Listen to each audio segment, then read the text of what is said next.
Alors, pour terminer les révisions, donc on a fait toutes les révisions sur les fractions, et ça c'est pour terminer les révisions sur le chapitre de la proportionnalité. Donc là, on termine les révisions. Dernier exercice, le QCM. Reconnaître une situation de proportionnalité d'abord. Donc, un site internet propose des films à la location. 4,99 € pour un film. Un film, c'est 4,99 €. Le prix à payer est-il proportionnel au nombre de films loués?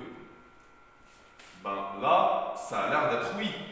Un film coûte 4,99 €. Ils ne disent pas que, par exemple, si on prend 3 films, ça sera moins cher.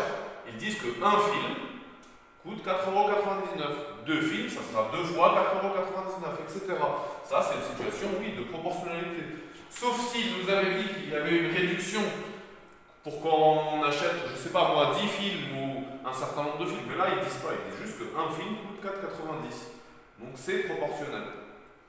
Deuxième question, la taille d'un être humain est-elle proportionnelle à son âge? On en a déjà parlé. Bien sûr que non. Aujourd'hui, vous avez 12 ans, vous faites environ 1,50 m. Quand vous aurez 24 ans, vous ne ferez pas 3 mètres, comme je vous le dis à chaque fois. Donc non. Maintenant, calculez une quatrième proportionnelle. Donc ici, on vous demande quel est le coefficient de proportionnalité. Quel nombre multiplie la ligne d'en haut pour passer à la ligne d'en bas? 30 fois combien égale 90? Tout le monde voit que c'est 30 fois 3, mais si on ne le voit pas directement, si on a besoin de le calculer, pour le trouver, on fait 90 divisé par 3, et ça fera 3. Ou 180 divisé par 60, et ça fera 3. Donc la bonne réponse est la réponse A. Ici, un restaurant propose un menu unique. Dans ce restaurant, il y a un seul menu. On ne peut pas choisir, il y a un seul menu. Une famille de 3 personnes vient de payer 36 €.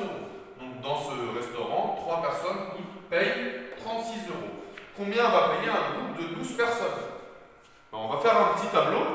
On pourrait y calculer de tête, mais on va faire un petit tableau, c'est mieux. Donc on sait, je vais faire un tout petit tableau ici.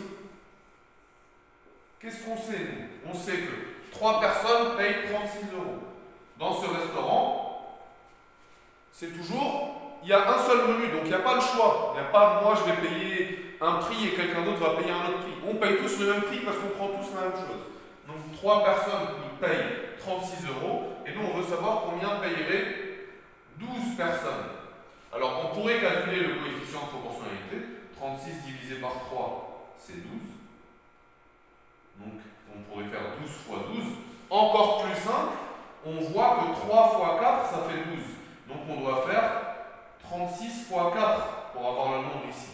Donc soit on utilise le coefficient de proportionnalité et on fait 12 fois 12, soit on remarque que pour passer de la première colonne à la deuxième, on fait fois 4, et dans ce cas-là, on fait 36 fois 4.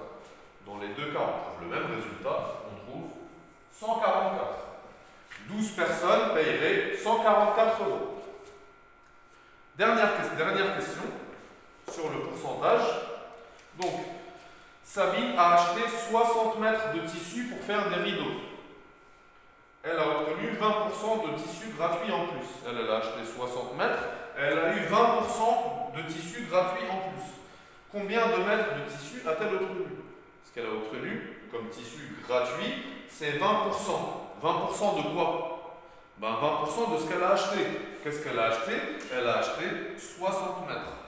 Et elle a obtenu 20% de tissu en plus qui est gratuit. C'est 20% de 60 mètres. Donc ce qu'on doit calculer, nous, c'est 20% de 60 mètres.